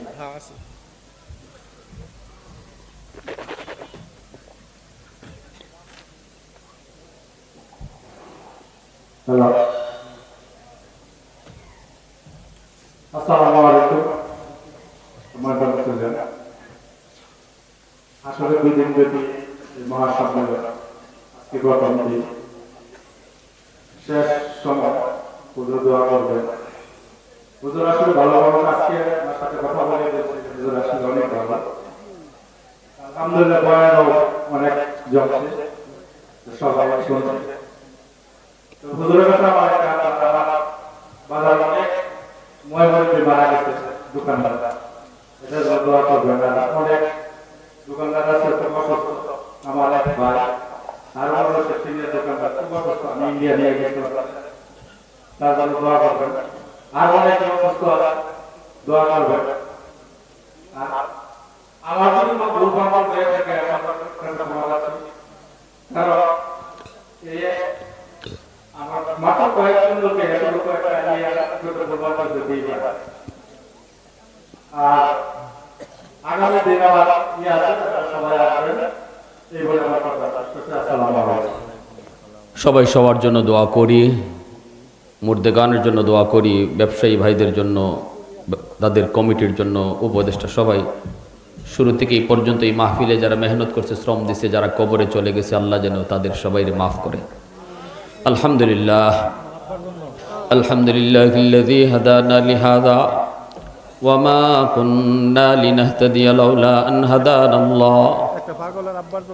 লাকাদ জাআত রুসুলু রাব্বিনা বিল হক রব্বিরহামহুমা কামা রাব্বায়ানি সগীরা রব্বিরহামহুমা কামা রাব্বায়ানা সগীরা। ইয়া আরহামার রাহিমিন, ইয়া আকরামাল আকরামিন, ইয়া রাহিমাল মাসাকিন। আল্লাহ তুমি কুদরতি নজরে, মায়ার নজরে দেখো, গভীর রাত পর্যন্ত তোমার বান্দারা বসে বসে তোমার কথা, তোমার হাবিবের কথা মন দিয়ে শুনছে। আমলখানা যদি পছন্দনীয় হয়, এর উসিলায় আমাদের জীবনের সব গুনাহ খাতাগুলি মাফ করো। আয় আল্লাহ, জানি না গো মালিক, এই মজলিসে কার জানি কাফনের কাপড় বাজারে রেডি হয়ে গেছে, কার জানি কবরের জন্য বাজারে বাঁশ জন্মায় গেছে। মৌতের 40 দিন আগে সিদরাতুল মুনতাহার ওই বড়ই গাছের পাতাটা জইরা পইরা যায়, ওই পাতাটার মধ্যে তার নাম লেখা থাকে। যে মানুষটা আর 40 দিন মাত্র দুনিয়াতে বেঁচে থাকবে। আল্লাহ জানি না আমাদের কার জীবনের পাতাটা পইরা গেছে গো মালিক। ও মালিক, একটু মায়ের নজরে তাকাও। আমরা খাঁটি দিলে তওবা করছি, আর জীবনে গুনাহ করব না, আর নাফরমানি করব না। গুনাহগার বানাইয়া কবরে নিও না আল্লাহ, নাফরমানের খাতায় নাম লেখাইয়া কবরে নিও না আল্লাহ। দয়া করে আমাদের তওবাকে কবুল আর মঞ্জুর ফরমাও। জানি না গো মালিক, এই মজলিসে আমাদের কার জানি আদরের মা নাই, কার বাবা নাই, যারা একদিন এই বাজারে বাজার করত, যারা একদিন এই করে ঘুমাইতো, এই রাস্তা দিয়ে হাঁটতো, তারা আজ কোথায় গেল, কোথায় রইল, কেমনে রইল জানি না আল্লাহ। তারা যেই পথের প্রতীক, আমিও তো একই পথে হাঁটতেছি। আয় আল্লাহ, দয়া করে আমাদের আম্মা আব্বার কবরকে জান্নাতের টুকরা বানায়া দাও। যেই মা একাধারে 10 মাস 10 দিন পেটে রাখলো, মার পেটে লাথি মারছি, আরামের ঘুম ভেঙে ফেলেছি। খাইতে বসছে মা, কলিজায় লাথি মারছি, মার খানা বন্ধ হয়ে গেছে। একবারও আমার বাবার কাছে মায় নালিশ দিয়া কয় নাই, তোমার ছেলে আমার খানা বন্ধ করে দিছে, তোমার সন্তানে আমার কলিজায় লাথি মারছে। শীতের দিনে প্রস্রাব করে বিছানা ভিজায় দিছি, মা ভিজা বিছানায় শুইছে, আমাকে বুকে রাইখা রাত কাটায় দিত। আমি যদি রাগ করে বের হয়ে গেছি গভীর রাত, সবাই ঘুমায়া গেল, মায় ঘুমাইতো না। এমন মারে তুমি কবরে মাইরো না, এমন বাবারে তুমি কবরে মাইরো না। যেই বাবা রুটা ডাইকা কয় বাজান, বাবারে কবরে পার দিয়া তুমি চইলা গেছো, বাবার কথা ইয়াদ করলাই না। খাইতে বসছি, পাশে দাঁড়াইছো, নিজের মুখের লোকমা তোমারে তুইলা দিছি। ঈদের দিনে বাবা তোমার জন্য নতুন কাপড় কিনছি, আর নিজে সিরা লুঙ্গি পইরা ঈদগাহে গেছি। বাবাই তোমারে ঘর বানায়া দিয়ে গেলাম, তোমার মাথার উপরে লাইট জ্বলে, ফ্যান ঘুরে। বাবা যেই ঘরে শুয়ে আছি রে বাজান, এই ঘরে আলো নাই, বাতাস নাই, অন্ধকার ঘর, কীট পতঙ্গের ঘর, সাপ বিচ্ছুর ঘর। কেমনে আছি বাবা, একবারও বুঝি তোমার জানতে মন চাইল না। একটাবার তুমি হাত উঠাইয়া বাবার জন্য কান্দো, তোমার চোখের পানির উসিলায় আল্লাহ মা বাবার কবরের আযাব মাফ করে দিবে। আল্লাহ তোমার হাবিব বলছে, তুমি নাকি সন্তানের দোয়া কবুল করো, বাপ মার দোয়া কবুল করো। এই মজলিসে একটু মায়ার নজরে তাকায়া দেখো না মাওলা, কত সন্তানের চোখের কোনায় পানি জমে গেছে। আল্লাহ একটু মায়ার নজরে দেখো, এই ভরা মজলিসে কেমনে তোমার বান্দারা কাঁদতেছে। আল্লাহ তুমি আজকের জন্য আমাদের এই মোনাজাতকে কবুল করো, মঞ্জুর করো। জানি না কে কোন সমস্যা লইয়া হাতটা বাড়াইয়া চোখের পানিটা ফালাইয়া দিছে। আল্লাহ, যার যত সমস্যা আছে তুমি সমাধান করো। আয় আল্লাহ, একটা বাবা পাগল সন্তান বাবার জন্য দোয়া চাইছে, আল্লাহ তুমি তার আব্বারে মাফ করো। ও মাওলা, আমারও জনম দুঃখী মা দুনিয়ায় নাই। যে সন্তানের মা নাই সে জানে মা কত বড় নিয়ামত, যার বাবা নাই সে জানে বাবা কত বড় দৌলত। অসুস্থ বাবা বিছানায় থাকলেও সন্তানের মাথার উপরে বট গাছের ছায়া। ও মাওলাই করিম, আদরের দাদা দাদি, নানা নানি, শ্বশুর শাশুড়ি, আদরের ভাই বোন, যত মায়ার মানুষগুলি আজকে দুনিয়ার জগৎ ছাইরা কবরে ঘুমায় রইছে, আল্লাহ তুমি তাদের প্রত্যেকের কবরকে জান্নাতের টুকরা বানায় দাও। মাওলা, তাদের প্রত্যেকের কবরকে জান্নাতের বাগিচা বানায় দাও। আয় আল্লাহ, আমাদের আম্মা আব্বা যাদের জীবিত নেক হায়াত দাও, আমাদের বিবি বাচ্চার নেক হায়াত দাও, সন্তানগুলিকে নামাজি দিনদার বানায় দাও। সন্তানের কারণে বাপ মার বেইজ্জত কইরো না গো আল্লাহ, আমাদের সন্তানের কারণে মা বাবার ইজ্জত তুমি বাড়ায় দিও।